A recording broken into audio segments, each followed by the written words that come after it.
Hello दोस्तों, आज हम लोग एनसीईआरटी बायोलॉजी क्लास 11 का जो पहला चैप्टर है जीव जगत, उसके जो है कि सरल नोट्स के बारे में बात करेंगे, उसको बताया जाएगा। तो पहले चैप्टर का नाम है जीव जगत में विविधता, और इसमें दोस्तों जो हम लोग का पहला टॉपिक है वो है जीव क्या है। तो वे सभी वस्तुएं जिनमें जीवन होता है जीव कहलाते हैं, लिविंग ऑर्गेनिज्म कहलाते हैं। और जीवों की मुख्य विशेषताएं क्या होती हैं, तो आपसे पहली बात बताया रहा है कि कोई भी जीव होता है वो ग्रोथ करता है, वृद्धि करता है। कोई भी जीव है, कोई भी सजीव है, जैसे मनुष्य ही है वो वृद्धि करता रहता है, पेड़ पौधे ही हैं वे वृद्धि करते रहते हैं। दूसरा बता रहा है श्वसन, रिस्पायरेशन। जो भी सजीव हैं, जो भी जीवित वस्तुएं हैं, उनकी अगली विशेषता होती है कि वे श्वसन करते हैं। जैसे मनुष्य हो गए, पेड़ पौधे हो गए, गाय हो गए, भैंस हो गए, जितने भी सजीव हैं वो सूक्ष्म हो या स्थूल हो, सभी श्वसन करते हैं। अगला है दोस्तों प्रजनन, रिप्रोडक्शन। जितने भी सजीव हैं वो अपने समान नई संतान को उत्पन्न करते हैं, अर्थात वो प्रजनन करते हैं। और अगली सजीव की विशेषता है कि वे पोषण करते हैं, न्यूट्रिशन का क्षमता पाई जाती है, यानी सभी सजीव ऊर्जा प्राप्त करने के लिए भोजन करते हैं, पोषण प्राप्त करते रहते हैं। और अगला जो सजीव की पहचान है वो है उत्सर्जन। जितने भी सजीव हैं दोस्तों, वो जो भोजन कर लेते हैं, पोषण कर लेते हैं, तो उसमें जो अवशिष्ट पदार्थ होते हैं, जो खराब वेस्ट मटेरियल होते हैं, उसे बाहर निकालते हैं। तो ये भी सजीवों का एक लक्षण है। अगला है गति, मूवमेंट। सारे सजीव क्या करते हैं, गति करते रहते हैं, हिलते डुलते रहते हैं। और अगला है उद्दीपन के प्रति प्रतिक्रिया। कोई भी उद्दीपन है, कोई भी संवेदनशील प्रक्रिया है, तो उसके प्रति जागरूक होते हैं जो सजीव होते हैं, जबकि निर्जीव ऐसे नहीं होते। जैसे छुई मुई का ही वृक्ष लीजिए, तो वो सजीव से छुएंगे तो वो सिकुड़ जाएगा, लेकिन एक टेबल ले लीजिए, उसे छुइए या पटकिए या मारिए, कुछ भी करिए, वो जैसे का तैसे रहेगा। जैसे उदाहरण के लिए बता रहा है, गाय, मनुष्य, पेड़ पौधे, बैक्टीरिया आदि, ये सब क्या है, सजीव। अगला जो हम लोग के एनसीईआरटी में जो अगला टॉपिक है दोस्तों, वो है जीव जगत में विविधता, बायोडाइवर्सिटी इन लिविंग वर्ल्ड। कह पृथ्वी पर लाखों प्रकार के जीव पाए जाते हैं। वे आकार में, रंग में, भोजन में, रहने के स्थान में आदि में एक दूसरे से अलग होते हैं। और इसे ही हम लोग क्या कहते हैं दोस्तों, तो इसे ही हम लोग जैव विविधता कहते हैं, बायोडाइवर्सिटी कहते हैं। अगला है टॉपिक जो हम लोग का तीसरा है, वो है वर्गीकीय संवर्ग क्या होता है।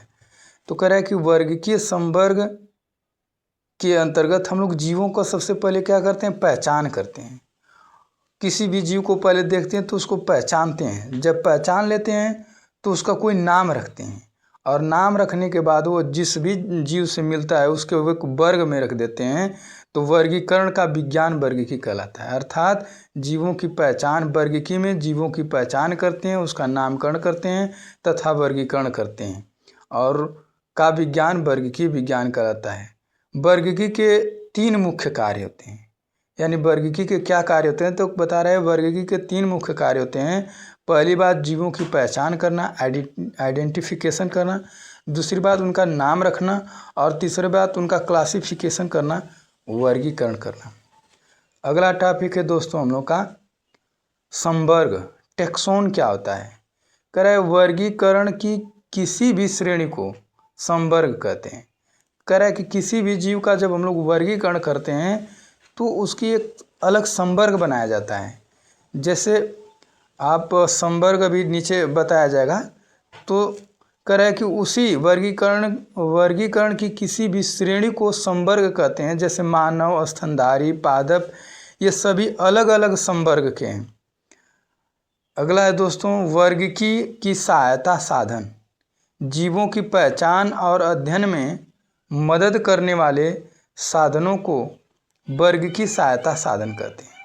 यानी जिनके माध्यम से हम लोग जीवों की पहचान करते हैं, और वैज्ञानिक जिनके माध्यम से, जिनकी मदद से जीवों का अध्ययन करते हैं, और जो उनको उनकी पहचान और अध्ययन करने में मदद करते हैं, उन्हीं को हम लोग वर्ग की सहायता साधन कहते हैं।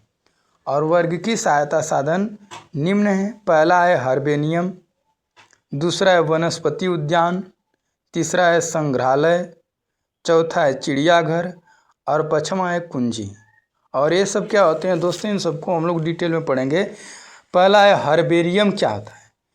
हर्बेरियम में क्या होता है कि सूखे हुए पौधों को सुरक्षित रखकर बनाए गए संग्रहालय को हर्बेरियम कहते हैं।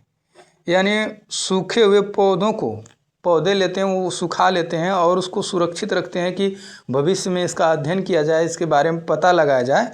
और जहाँ रखते हैं, जिस रूम में, जिस क्वार्टर में, उसी को हम लोग हर्बेरियम कहते हैं। अब हर्बेरियम की विशेषताएं क्या होती है, इसमें कैसे पौधों को रखा जाता है, तो बता रहा है पौधों को दबाकर सुखाया जाता है और उन्हें शीट पर चिपकाया जाता है। और शीट पर चिपकाने के बाद उन पर लिखा जाता है कि वो कौन से पौधे हैं, किस परिवार के हैं, किस स्थान से आए हैं, आदि उन पौधों पर लिखा जाता है। इनका उपयोग क्या है, तो इनसे पौधों की पहचान की जाती है और जो बड़े स्तर पर अध्ययन और शोध होते हैं तो उनमें ये क्या करते हैं, मदद करते हैं। दूसरा है दोस्तों वनस्पति उद्यान, बॉटनिकल गार्डन। क्या होता है, तो ऐसे उद्यान जहाँ विभिन्न प्रकार के पौधों को उगाया और संरक्षित किया जाता है, उसे हम लोग वनस्पति उद्यान कहते हैं। यानी वनस्पति उद्यान में विभिन्न प्रकार के पौधों को उगाया जाता है और उन्हें सुरक्षित किया जाता है।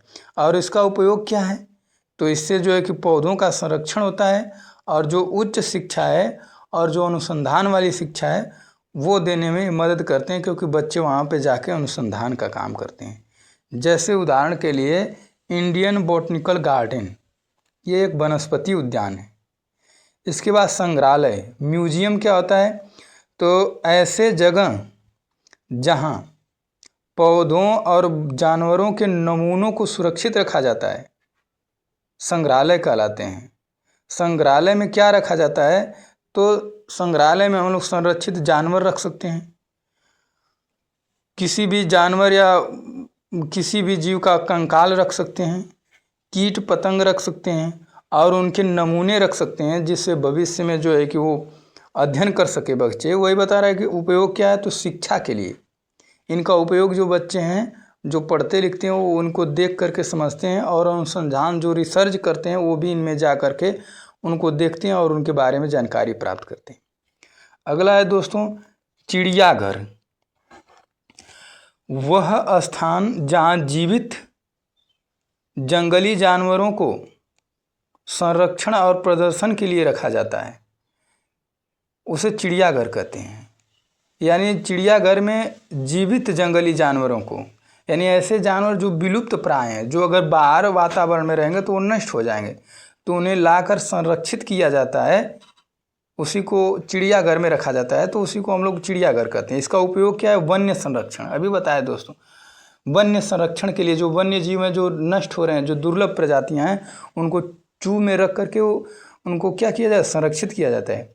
और लोगों को जानकारी देना और उनके बारे में लोगों को बताया जाता है कि ये कोई जानवर था, पहले जो है कि इनकी संख्या ज़्यादा थी, अब विलुप्त प्राय हो गए हैं और ये हैं। उदाहरण के लिए नेशनल जूलॉजिकल पार्क, ये हम लोग का एक क्या है, एक चिड़ियाघर है। इसके बाद कुंजी अथवा चाबी क्या होती है, तो कह रहा है जीवों की पहचान करने की एक विशेष विधि को, जीवों की पहचान करने की एक विशेष विधि को कुंजी कहते हैं। और इसका आधार क्या है, कुंजी या चाबी क्या है, तो जीवों की पहचान करने की एक विशेष विधि, और उसका आधार क्या है, समानता और असमानता। कुछ जीवों में जो समानता पाई जाती है उसके आधार पर, और उनमें कुछ असमानता पाई जाती है उसके आधार पर हम लोग उनको पहचान करते हैं, तो उसी को कुंजी या चाबी कहते हैं। और इनका उपयोग क्या है, जीवों की सही पहचान करना। कुंजी या चाबी के माध्यम से हम लोग जीवों के क्या करते हैं, सही पहचान कर पाते हैं। इसके बाद है दोस्तों वर्गीकरण की श्रेणियाँ। अब देखिए दोस्तों, वर्गीकरण की 7 श्रेणियाँ होती हैं, और इसमें जो है कि हम इसमें दिया क्रम छोटे से बड़े की ओर, लेकिन हम लोग जो है कि बड़े से छोटे की ओर याद करेंगे और ट्रिक के माध्यम से। तो बड़े से छोटे की ओर सबसे बड़ा इसमें जो है कि वर्गीकरण की सबसे बड़ी श्रेणी होती है जगत, उससे छोटी होती है संघ या विभाग, उससे छोटी होता है वर्ग, उससे छोटा होता है गण, उससे छोटा होता है कुल, और उससे छोटा होता है वंश, और सबसे छोटी होती है जाति। और इसको याद करने का ट्रिक है जगत संग वर्ग बना के। जगत संग अगर वर्ग बनाओगे तभी तुम्हारा गण, कुल और वंश और जाति की वृद्धि होगी। इस ट्रिक से आप आसानी से वर्गीकरण की श्रेणियों को याद कर सकते हैं दोस्तों।